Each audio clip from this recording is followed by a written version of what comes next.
नमस्कार, जय श्रीराम. आपण आज संवाद साधणार आहोत. अत्यंत महत्त्वाचा संवाद. धर्मवीर छत्रपती श्री संभाजी महाराजांचं बलिदान कसं घडलं हे अनेक वेळा ऐतिहासिक दाखले देऊन सांगितलं. पण आता इथून पुढं म्हणजे शंभू छत्रपतींचं बलिदान घडवण्यामागे औरंगजेबाची किंवा इस्लामची मानसिकता काय होती, ह्या सगळ्यांच्या आधारे शंभू महाराजांचा अतोनात छळ का करण्यात आला. जसं शंभू छत्रपतींना मारण्यात आलं तसं जगाच्या पाठीवरती कोणत्याच राजाचं बलिदान घडलं नसेल इतकं भयंकर बलिदान शंभू छत्रपतींचं घडवण्यात आलं.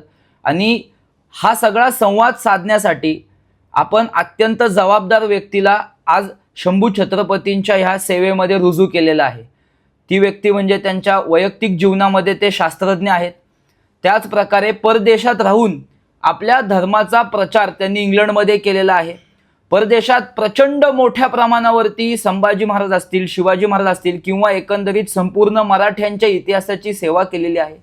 अशी अत्यंत जबाबदार व्यक्ती, जाणती व्यक्ती आणि ह्या विषयाला संपूर्ण चित्रफेताच्या माध्यमातून आपल्यासमोर खूप व्यवस्थितरित्या प्रस्थापित करेल. संभाजी महाराजांच्या बलिदानामागे असलेली इस्लामिक दाहकता, इस्लामिक मानसिकता ती आज हिंदू तरुणांना समजणं फार गरजेचं आहे.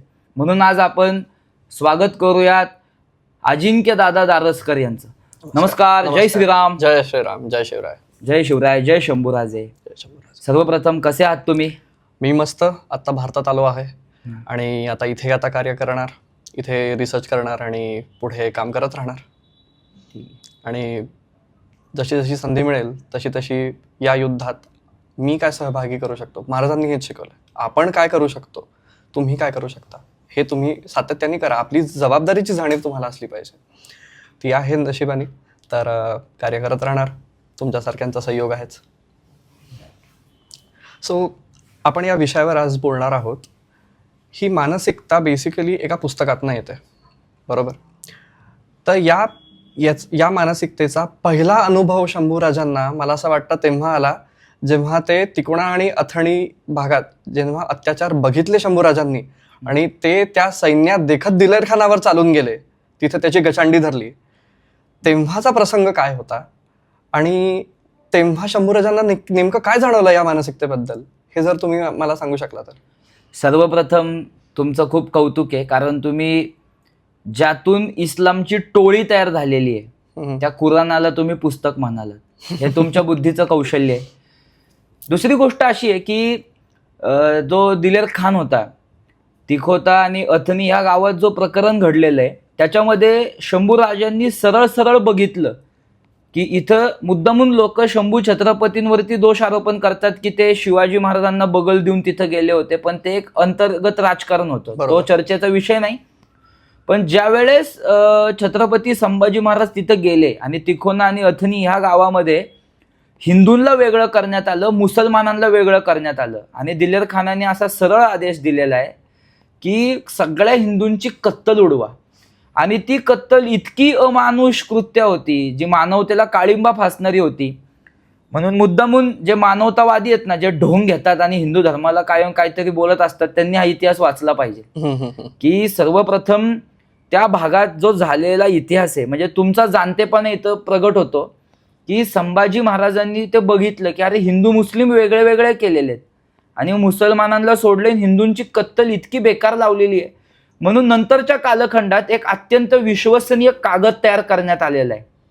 त्यामध्ये संभाजी महाराज असं म्हणतात की दिलेर यवनी आसुरासोबत माझे युद्ध झाले. म्हणजे इथं स्पष्ट होतं की संभाजी महाराज मुसलमानांना शत्रू मानतायत कारण मुसलमान तसा हिंदूंवरती अत्याचार करतायत. बरोबर. मला वाटतं हे उत्तर खूप पुरेसं आहे की सगळ्यांना समजण्या इतक्यासाठी की संभाजी महाराज किती मोठे धर्मभक्त होते. बरोबर. आणि त्याच संदर्भात जेव्हा जयसिंहाला पत्र लिहिलं होतं, जयसिंहाच्या मुलाला रामसिंहाला जेव्हा पत्र लिहिलं होतं, तेव्हा पण असाच शब्द वापरला होता की औरंगजेबासारख्या यवनाधमाला आपण कारागृहात टाकू. हो. तर मला असं वाटतं की त्या पत्रातनं सुद्धा शंभूराजे हेच सांगायचा प्रयत्न करतात आहे की शत्रुता त्यांच्या मानसिकतेशी आहे.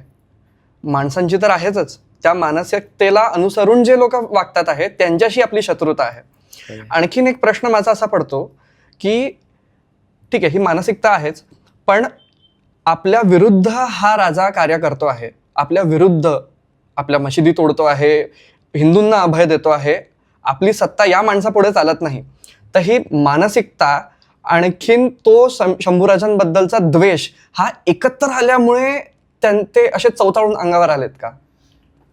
काय झालं होतं, हा मला असं वाटतं की संभाजी महाराजांच्या चरित्रातला भाग थोडासा लपलेला आहे. पूर्वीच्या कालखंडात म्हणजे आपण आता 21व्या शतकात राहतोय, काळ खूप बदललाय, पण त्या काळात ह्या मानसिकता अधिक तीव्र होत्या. तुम्हालाही त्याचा अभ्यास आहे. बरोबर.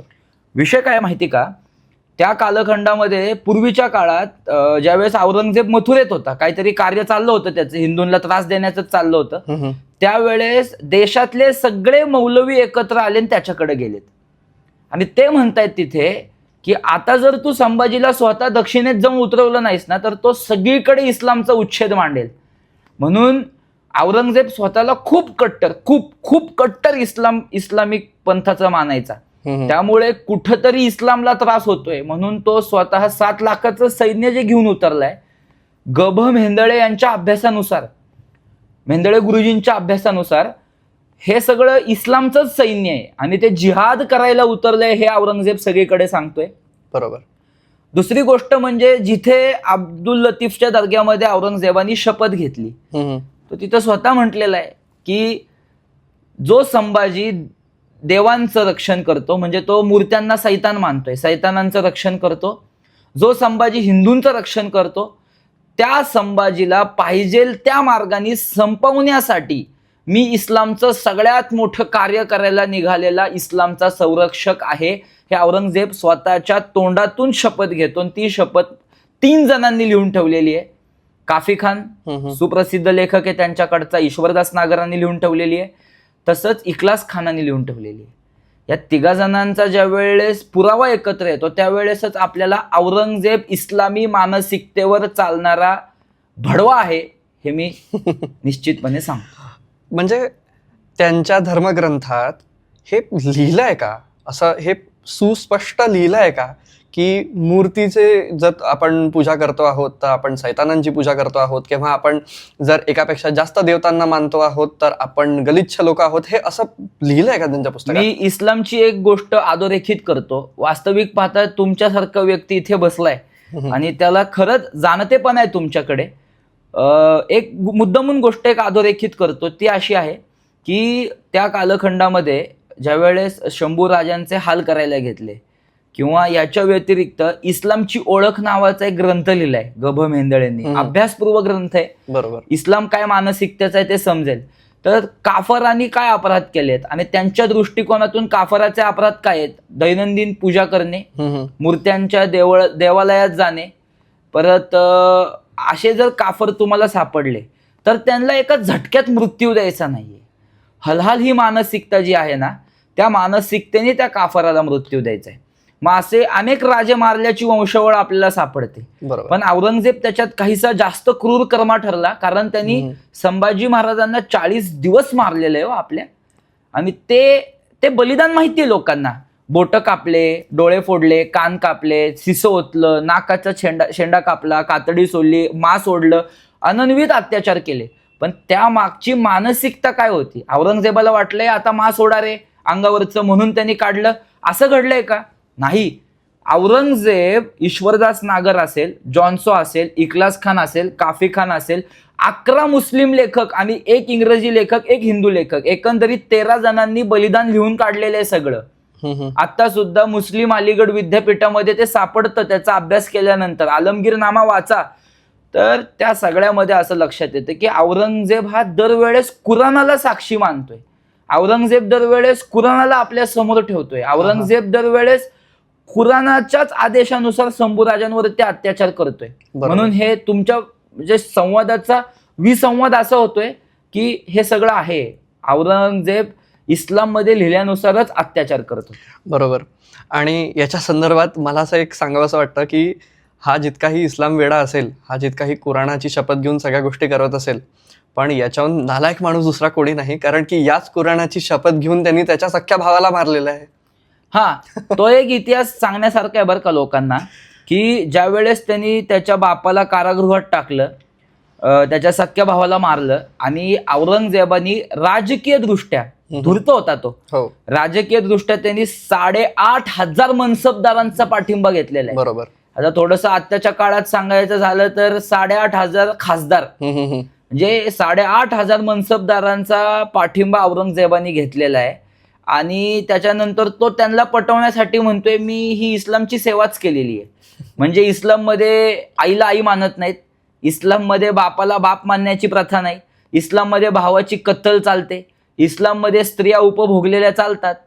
म्हणजे हे सगळी इस्लामी मानसिकता औरंगजेबाला मान्य आहे आणि त्याची पूजा भारतात होते. बरोबर. आपण शंभूराजांच्या बलिदानावर येणारच आहोत, पण त्याच्या पहिले एक मुद्दा मला असं समोर आणायची इच्छा आहे. शंभूराजांनी या त्यांच्या पूर्ण कार्यात या मानसिकतेपासून जे भारताचं रक्षण केलं त्याचं एक उदाहरण म्हणजे खाली चिदंबरमला जी शिवलिंग जे अज्ञातवासात नटराजाची मूर्ती होती, नटराजाची मूर्ती होती आणि एक शिवलिंग होती जी अज्ञातवासात ठेवली होती, ती शंभूराजाच्या प्रतिनिधी थ्रू परत हे झालं, त्याचं काय म्हणतात त्याला प्राणप्रतिष्ठा झाली. तर हे शंभूराजांचं हेच कार्य आहे ना, म्हणजे त्यांनी त्या मानसिकतेपासून रक्षण देखील केलेलं आहे आपलं त्यांच्या कार्यात. याच्याबद्दल तुम्ही काय म्हणाल? औरंगजेब स्वतःला म्हणजे जसा अफजल खान होता तो स्वतःला दीनदार बुत शिकन, दीनदार मुफर शिकन असं म्हणत होता, त्याच पद्धतीने औरंगजेब सुद्धा मूर्त्या तोडणे. आता बिकानेरच्या कागदांमध्ये एक कागद असा सापडला की काली मातेचं मंदिर तोडून टाका, सूर्य मंदिर तोडून टाका. असे औरंगजेबानी माझ्या अभ्यासामध्ये आणि मी जोपर्यंत ग.भ. मेहेंदळे गुरुजींसोबत चर्चा केली आहे त्यांच्या अभ्यासानुसार औरंगजेबानी प्रचंड कत्तल केलेली आहे आणि प्रचंड मंदिरं फोडलेली आहेत. पण दक्षिणेत फारसं यश नाही आलं. त्याचं कारण छत्रपती श्री शिवाजी महाराज होते. दक्षिणेत त्याला यशच मिळवू दिलं नाही. तर प्रमुख काही मंदिरं तोडता येतील का हिंदूंचे, तर ते तोडण्याचा प्रयत्न करत असताना संभाजी महाराजांनी ते थांबवले, तुम्ही सांगितलं तसं. बरोबर. म्हणजे तो विश्वास शंभूराजांवर लोकांचा होता की तुम्ही जोपर्यंत लढता आहात आम्हाला खात्री आहे की हे आता खाली उतरू शकणार नाही, त्यामुळे आम्ही निसंकोच आमची पूजा अर्चना सगळं करू शकतो, निसंकोच आमचे सण आणि हे सगळे साजरा करू शकतो. तर हा लोकांना विश्वास देणं सुद्धा शंभूराजांचं एक खूप मोठं कर्तृत्वच आहे. 100%. तर आता जेव्हा आपण बलिदानावर येतो तर तो सगळा प्रसंग तर आपल्या सगळ्यांना माहिती आहे. तुमच्या पहिलेच्या पॉडकास्टमध्ये सुद्धा बरेचदा तुम्ही तो सांगितला आहे. पण जसा मानसिकतेवर आपण येतो तर खूप मोठा गैरसमज असा आहे की शंभूराजांना हे म्हटलं होतं की तुम्ही इस्लाम मान्य करा, आम्ही तुम्हाला जीवनदान देऊ. तर हे खरंच असं आहे का? तुम्ही खूप महत्वाचा प्रश्न विचारला जो की मुलांना समजला पाहिजे. खरंच खूप महत्वाचा प्रश्न आहे आणि भारतातल्या हिंदूंना समजला पाहिजे हा प्रश्न. ज्यावेळेस संभाजी महाराजांना औरंगजेबासमोर उभं करण्यात आलं, ते हल्ली खूप रंगून सांगतात त्यांची संवाद झाला वगैरे. औरंगजेब अशा काफरासोबत बोलणं टाळायचा, ज्याच्या दृष्टिकोनातून संभाजी महाराज काफर आहेत. तर लक्षात घ्या, औरंगजेब तिथं काय म्हणतोय संभाजी महाराजांना की तुझं हेर खातं सांग, तुझी जी गुफनीय यंत्रणा काम करते ना ती मला सांग, कारण त्याच्या खूप खबरा मिळायच्या मराठ्यांना आणि संभाजी महाराजांना पकडल्यामुळे मराठा आक्रमण करण्याची शक्यता होती. म्हणजे तेच उद्ध्वस्त करायचं होतं औरंगजेबाला. दुसरा प्रश्न असा आहे की खजिना कुठं ठेवलायस, कारण भरदान पूल लुटल्यापासून औरंगजेब पार कळा लागली होती त्याला आणि त्याची एक तिथे ठेवलेली प्रियसी सुद्धा राहत होती, म्हणून त्याला ते एक पाहिजे होतं. आणि तिसरा प्रश्न असा सांगितलंय, विचारला नाहीच आहे मुळात, सांगणं आणि विचारण्यात फरक असतो. सांगितलंय की तू जर आत्ता इस्लाम कबूल केलास तर आम्हाला पूर्ण दक्षिण प्रांत हिरवा करायला मदत होणार आहे, कारण लोक घाबरतील की एक एवढा मोठा हिंदूंचा रक्षण करता राजाच इस्लाममध्ये परिवर्तित झालेला आहे आणि मग त्याला मारलेलं आहे. तू इस्लाम कबूल कर, मृत्यू सौम्य स्वरूपाचा देतो, आणि जर इस्लाम कबूल केलेला नाहीस तर मग तुला आम्ही हालहाल करून मारू, कदाचित ठरवल्यापेक्षा खूप भयंकर हाल करून मारलेले, हे त्याचं उत्तर आहे. पण मग हा प्रश्न पडतो की मग लोकांपुढे असं खोटं चित्र का आणलं की तुम्ही जर इस्लाम कबूल केला तर आम्ही तुम्हाला जीवनदान देऊ, ही गोष्ट आलीच कुठून, असं तुम्हाला काय वाटतं? हा पण खूप महत्वाचा संवाद तुम्ही साधताय.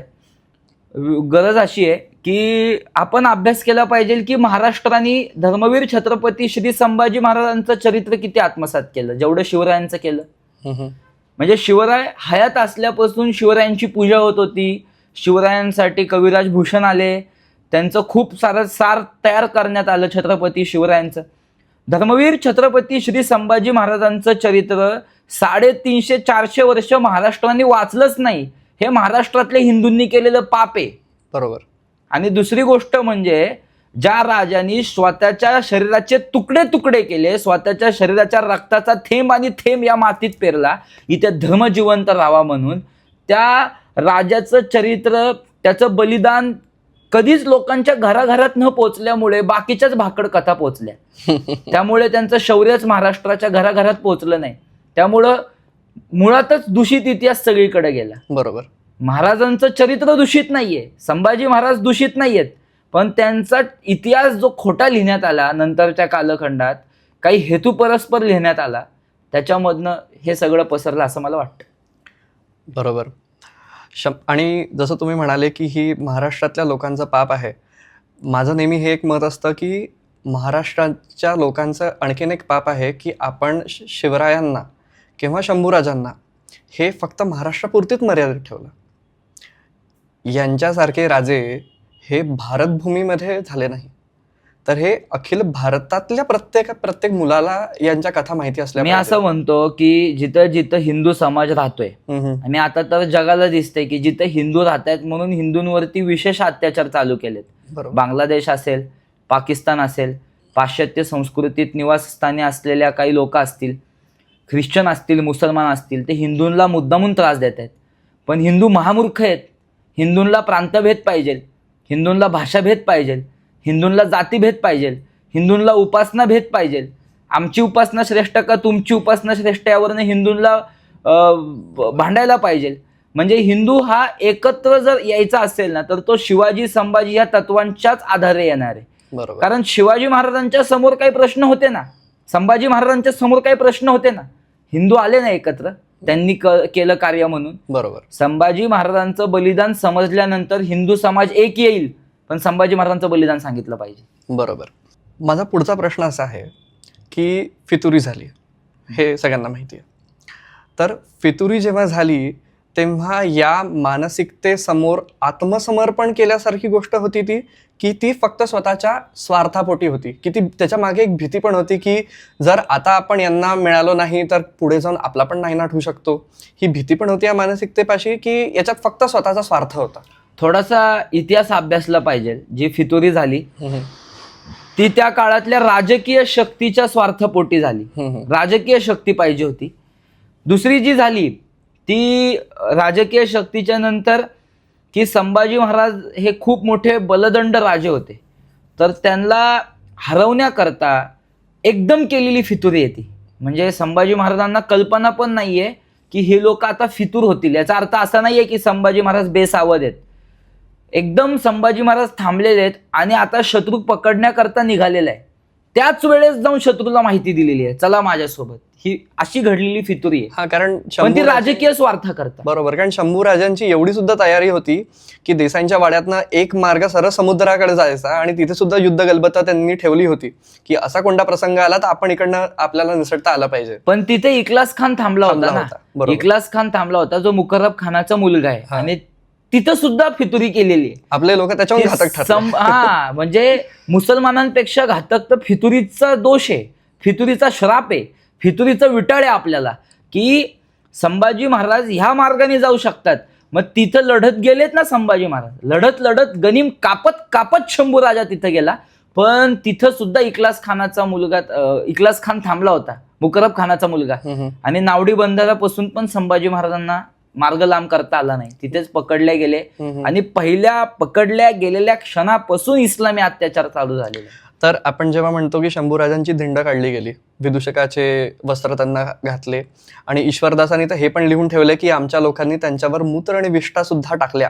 हो, तर हे पण त्या मानसिकतेचाच भाग आहे का? ईश्वरदासाचा एक प्रमुख उल्लेख सांगतो तुम्हाला. ईश्वरदासांनी एकदा बऱ्हाणपूरमध्ये त्याचं घर होतं आणि तिथं सगळी मुसलमानी वस्ती आहे, पण हा औरंगजेबाचा मूळ हिंदू लेखनिक असल्यामुळे याला त्या वस्तीत ठिकाण दिलं असेल औरंगजेबानी. ज्या वेळेस ती संभाजी महाराजांनी जाळली तर त्यांनी स्वतःच्या घराचा मायना आणि खर्च मागितलाय सरकारला, म्हणजे औरंगजेबाला. तो म्हणतो 6 महिने लागले माझं घर डागडुजी करायला, पण हे हिंदूंचं घर आहे म्हणून कमी इजा केलेली आहे. मग मुसलमानांच्या गल्ल्यांची, वाड्या वस्त्यांची अवस्था अशी करून ठेवली होती की इस्लामच्या नमाजा करता किंवा इस्लामी प्रार्थनेकरता सुद्धा मुसलमान एकत्र येत नाहीयेत, ते संभाजी महाराजांना घाबरतायत, असं वर्णन त्या ईश्वरदास नागरांनी लिहून ठेवलेलं आहे. तर विचार करा, औरंगजेब काय प्रमाणावर डिवचल्या गेला असेल, औरंगजेब काय प्रमाणावर चिडला असेल, औरंगजेब काय प्रमाणावर ते उंचवल्या गेला असेल त्याचा अहंकार, की अरे. आणि सगळ्यात मोठी गोष्ट म्हणजे या मानसिकतेच्या अधीन गेलेल्या औरंगजेबाला त्याच्या डोक्यावरचा किमांश संभाजी महाराजांच्या पराक्रमामुळे उतरावा लागतो. म्हणजे इस्लामी अहंकार खालीच आला की इस्लामी अहंकार ठेचल्याच गेला ना त्याचा तिथे. बरोबर.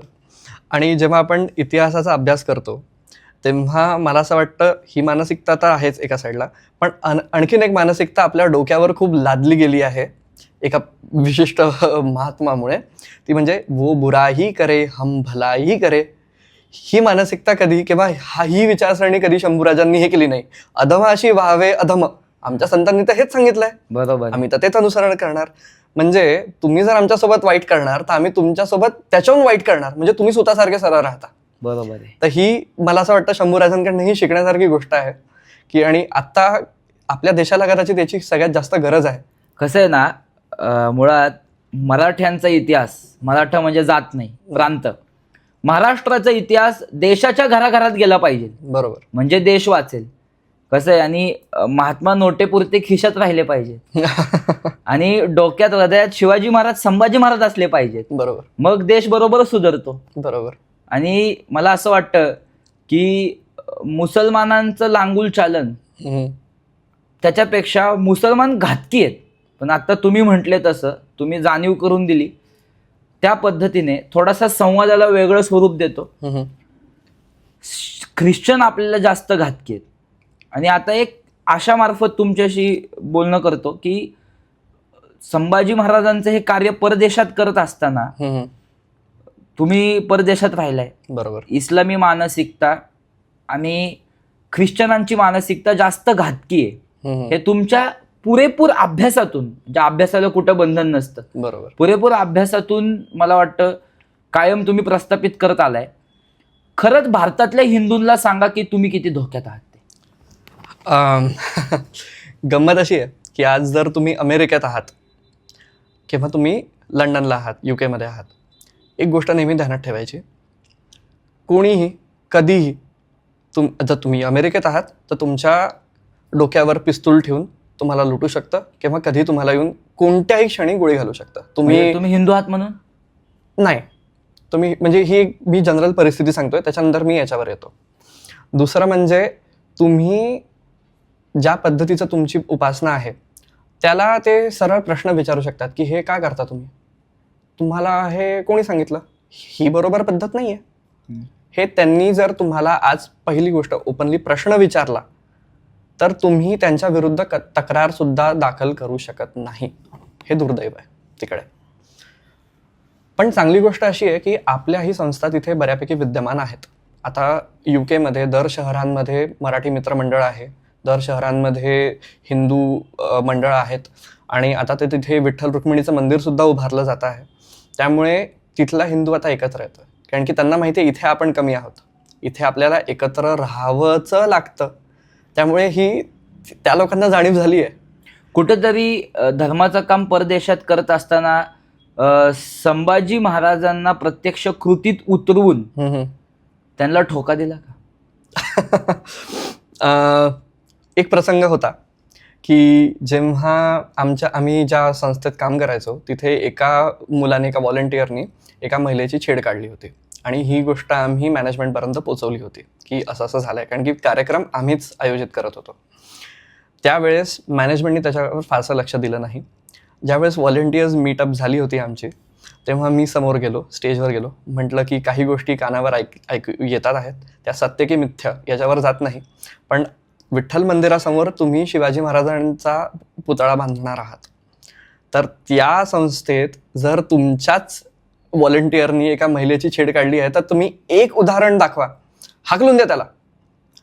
आणि जर तो, आणि आता मी शंभूराजांचा भक्त, शंभूराजे आत्मसात केल्यानंतर अन्याय समोर दिसतो आहे, चुकीची गोष्ट समोर दिसतोय, तर त्याला घेऊन शांत राहता येत नाही. मी तिकडे बोललो की मॅनेजमेंटपर्यंत या गोष्टी आम्ही पोचवल्या होत्या.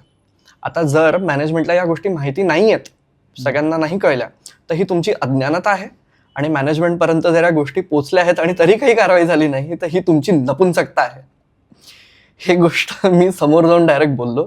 पुढच्या क्षणाला कारवाई झाली, त्याला काढून टाकलं. बरोबर आहे.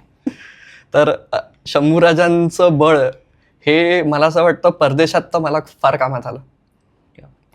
आणि आता आपण जेव्हा बलिदानाकडे येतो तेव्हा महाराजांना औरंगजेबासमोर घेऊन गेले, तर या मानसिकतेविरुद्ध लढण्याची शंभूराजांचं एक आध्यात्मिक बळ होतं.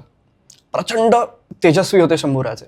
आणि तेच बघून औरंगजेब त्याच्या तख्तावर त्याला बसता येत नव्हतं. तेव्हा तिथे कवी कलश बोलले की तू तप तेज निहार के तखत जो औरंग, म्हणजे शंभूराजा तुझं तेजच एवढं आहे की त्याला त्याच्या तख्तावर बसता येत नाही, तो इकडे तिकडे नुसता चालतो आहे. तर आत्ताच्या जनतेला या मानसिकतेविरुद्ध लढण्यासाठी तुम्ही काय उपदेश द्याल, की तुमचं आध्यात्मिक बळ तुम्हाला कसं वाढवायचं आहे, तुम्हाला काय प्रार्थना करायची आहे, तुम्हाला तुमची विचारसरणी काय असली पाहिजे? जगद्गुरु तुकोबाराय एका अभंगात म्हणतात की प्रत्यक्षरित्या तुला खूप वेळा पाहिलं, पण माझ्या अंतर्मनातून, माझ्या अंतर्भावनेतून मी कायम तुझं स्वरूप माझ्या मनी बांधून घेईल. मला असं वाटतं की या मानसिकतेच्या विरुद्ध लढायचं असेल तर आपल्याकडं वेदांपासूनचे ग्रंथ पडलेत, पण ते कुठेतरी मागं राहिले तो. कारण वेदांवरती आघात झाला, धर्मावर आघात झाला, शास्त्रांवर आघात झाला. पण ही मानसिकता थांबवण्यासाठी शिवछत्रपती संभाजी महाराज यांचाच आदर्श घेऊन आणि संभाजी महाराजांचं बलिदान विशेषरित्या आध्यात्मिक अनुषंगाने वाचन झालं पाहिजे. होऊ द्या ना 7 दिवस संभाजी महाराजांचं बलिदान वाचा ना मंदिरामध्ये. एखाद्या सामूहिक कार्यक्रमामध्ये संभाजी महाराजांच्या बलिदानाचा पाठ घ्या की. कुठंतरी हिंदूंना एकत्र केल्यानंतर अरे संभाजी महाराजांना या इस्लामनी कातडी सोलून सोलून मारलेलं आहे, तर हिंदूंच्या मनात ती आस्था जागृत करा ना तुम्ही, म्हणजे हिंदू जातीवाद टाकतील. जातीने आंधळ्या झालेल्या हिंदूंना संभाजी महाराजांचं बलिदान समजलं नाहीये. ते बलिदान हिंदू धर्माच्या रक्षणासाठी हे त्यांना समजलं नाहीये. हे ज्यावेळेस कधी समजल, हे कधी शाने होतील हिंदू, ज्या वेळेस संभाजी महाराजांवरती झालेला अतोनात अत्याचार त्यांच्या समोर प्रस्थापित करता येईल ना, त्यावेळेस ते शाने होतील. आता अत्याचारांवर जेव्हा आपण येतो तेव्हा एक म्हणजे अंगावर काटा येतो तो विचार सुद्धा करून, की असं बोललं गेलं होतं की याच्या डोळ्यात सरळी फिरून याला नवीन दृष्टी द्या. तर याच्याबद्दल अल्लाह की नजर दी जाय तो शब्द आहे. तर याला घेऊन काय मानसिकता होती, म्हणजे शंभूराजांचे डोळे का काढण्यात आले, याच्या मागे यांचा धर्म काय सांगतो? तोपर्यंत या औरंगजेबाच्या शासकीय शिक्षा आहेत मोगलांच्या. तर तुम्ही मोगलांच्या प्रशासनाचा अभ्यास केलात तर ह्या त्यांच्या शासकीय शिक्षा आहेत. डोळे काढणं, जीभ काढणं, ते इस्लामलाच धरून आहेत, ते कुराणलाच धरून आहेत. पण जोपर्यंत सगळे मुल्ला मौलवी एकत्र आले नव्हते आणि अत्यंत तीक्ष्ण, धारेदार आणि अत्यंत ज्वलंत नजरेने औरंगजेबाकडे संभाजी महाराज बघत होते ना, त्याच वेळेस औरंगजेबाला ते टोचली नजर. खरं तर औरंगजेबाचे डोळे फुटलेत संभाजी महाराजांच्या तीक्ष्ण नजरेतून. औरंगजेबाची कातडी सोलल्या गेली आहे संभाजी महाराजांच्या तीक्ष्ण धर्मरक्षणाच्या उत्तरातून. पण ते डोळे फोडत्याच्या वेळेस औरंगजेब असं म्हणतोय जल्लादांना की इसको अल्लाह की नजर दी जाय, म्हणजे याचे डोळे फोडून टाका, हा हिंदू आहे म्हणून याचे डोळे फोडून टाका, असंच औरंगजेब गरजलाय. इथे सुद्धा इस्लामिक मानसिकताच दिसते आपल्याला. म्हणजे देशाविरुद्ध फितुरी करणाऱ्यांचे डोळे उघडण्यासाठी स्वामीनिष्ठांनी डोळे फोडून घ्यावेच लागतात. बरोबर आहे. हे राष्ट्रीय कीर्तनकार चारुदत्त आफळेंचं हो अधोरेखित वाक्य आहे. हो. आणि मग त्याच्यानंतर एक एक जेव्हा अत्याचार वाढत गेले तेव्हा जसं तुम्ही म्हणता की हे त्यांच्या धर्मग्रंथाला समोर ठेवूनच एक एक आदेश दिला गेला. मग लोक असा चुकीचा का प्रचार करतात की, म्हणजे हे चुकीचं पण असू शकतं मी ऐकलेलं, पण काही लोक म्हणतात की हे मनुस्मृतीप्रमाणे झालेलं आहे. कुठून आला हा विचार? म्हणजे तुमच्या बुद्धीला ग्रहण लागलं होतं का की मनुस्मृतीला ठेवून असे अत्याचार होऊ शकतील आपल्या राजावर, ते पण आणि तो पण एक इस्लामिक शासक मनुस्मृतीला का विचारेल? तुम्ही खूप संवेदनशील प्रश्न विचारताय. त्याचं उत्तरही खूप प्रश्न म्हणण्यापेक्षा तुम्ही जाणते आहात, तुम्ही खूप संवेदनशील संवाद साधताय, त्यामुळे याचं उत्तरही संवेदनशीलच देण्यात आलं पाहिजे. तुम्हाला माहिती आहे का हो की धर्मवीर छत्रपती श्री संभाजी महाराज हे मनुस्मृतीला मानणारे राजे आहेत म्हणून. ज्या वेळेस बुधभूषणम हा ग्रंथ रचतायत ते स्वतः म्हणतात की मनुस्मृतीमधले श्लोक घ्या. संभाजी महाराज खूप मोठे श्रीरामाचे भक्त आहेत, हे माहिती आहे का तुम्हाला? म्हणजे आज जर मोदींनी राम मंदिर बांधलं म्हणून शिव्या देणारे हिंदू आणि परकीय मुसलमान ख्रिश्चन असतील, तर संभाजी महाराजांनी सुद्धा समर्थ रामदास स्वामींना आदर्श मानून राम मंदिर बांधलं. अशा कट्टर रामाचे भक्त असलेले, कट्टर हिंदू धर्म भक्त असलेले संभाजी महाराज बुधभूषणम या ग्रंथाची रचना करताना मनुस्मृती या ग्रंथाला घेतायत आधार म्हणून. बरोबर. मग संभाजी महाराजांनी कुठे शिक्षा देताना काय डोळे फोडले का कोणाचे? नाही. कोणाची जीभ काढली का? कमल गोखले म्हणतायत की काही मुल्ला मौलवी कैद केले तळ कोकणामध्ये, त्यांना मराठी चौक्यांमध्ये आलं आणि संभाजी महाराजांनी आदेश काढले की यांचे डोळे फोडा, यांच्या जिभा काढा, यांचं मुंडकं छाटा. का? तर त्यांचे अत्याचार भयंकर आहेत. हा घातावर प्रतिआघात आहे. म्हणजे तुम्ही जर आमच्या हिंदूंना अतोनात छळत असताल तर आम्ही तुमच्यासोबत काय केलं पाहिजे? तुम्ही जर हिंदूंना कुराण येत नाही म्हणून सरळ मारून टाकत असताल, त्या काळातलीच प्रथा आहे ती. बरोबर. मग तुमच्यासोबत काय केलं पाहिजे हिंदू शासक म्हणून? पण जिथं संभाजी महाराजांनी धर्म समजून घेतलाय म्हणून सगळ्यांना सुखी केलं ना. पण कुठंच औरंगजेबाच्या दरबारात मनुस्मृतीला प्रामाण्य मानलंय आणि त्याला संभाजी महाराजांना त्याच्यासाठी बलिदानार्थ उतरवले असा उल्लेखच नाही. असं कुठे स्वतः हिंदू असलेल्या ईश्वरदास नागर तिथं लिहितोय की कुराणाला साक्षी मानून हे बलिदान घडवतायत. बरोबर. आणि आता जर आपण ईश्वरदासाबद्दल जर बोलू तर तो स्वतः हिंदू आहे, बरोबर. तर मग त्याची लेखणी थरथरली नाही का शंभूराजांबद्दल हे अत्याचार लिहिताना, की त्याला गर्व होता की मी हे सगळं बघितलं आणि मी हे सगळं लिहून काढलं, की त्याचा स्वाभिमान कुठे गेला होता? असा मला खूपदा एक प्रश्न पडतो की तू काय केलं? म्हणजे तू आत्मसमर्पण केलं का त्यांच्या अत्याचारांसमोर, की तू त्या मानसिकतेला हारून आत्मसमर्पण कर, बाबा हेच आपलं आता आयुष्य आहे, हा त्याचा विचार होता का? की नक्की काय नाही, होतं? मुळात एका वाक्यात उत्तर देऊ का तुमचं? तो औरंगजेबाचा नौकर होता. तो औरंगजेबाचा नौकर आहे आणि जे मालक सांगेल ते नोकराला करावं लागतं. मग काही प्रमाणात हिंदूंना सुद्धा पुढे समजावं की आम्ही तुमच्या धर्मरक्षक असलेल्या संभाजी महाराजांना कसं मारलंय इस्लामी शासकर्त्यांनी, ते हिंदूंना पुढे समजावं म्हणून ईश्वरदास नागराला लिहायला ठेवलेला आहे. बरोबर. तो ते लिहितोय.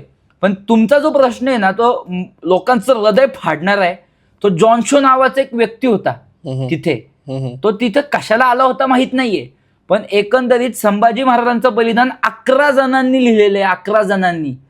तर त्या 11 जणांनी लिहिताना त्याच्यामधल्या जॉनशोनी म्हटलेलं आहे की हे किंचाळतायत, ओरडतायत, त्यांची कातडी फाडूस तर अत्याचार चाललेले आहेत, रक्ताचा थेंब थेंब बाहेर खेचला जातोय, पण आता माझी कलम हे लिहून ठेवू शकत नाही.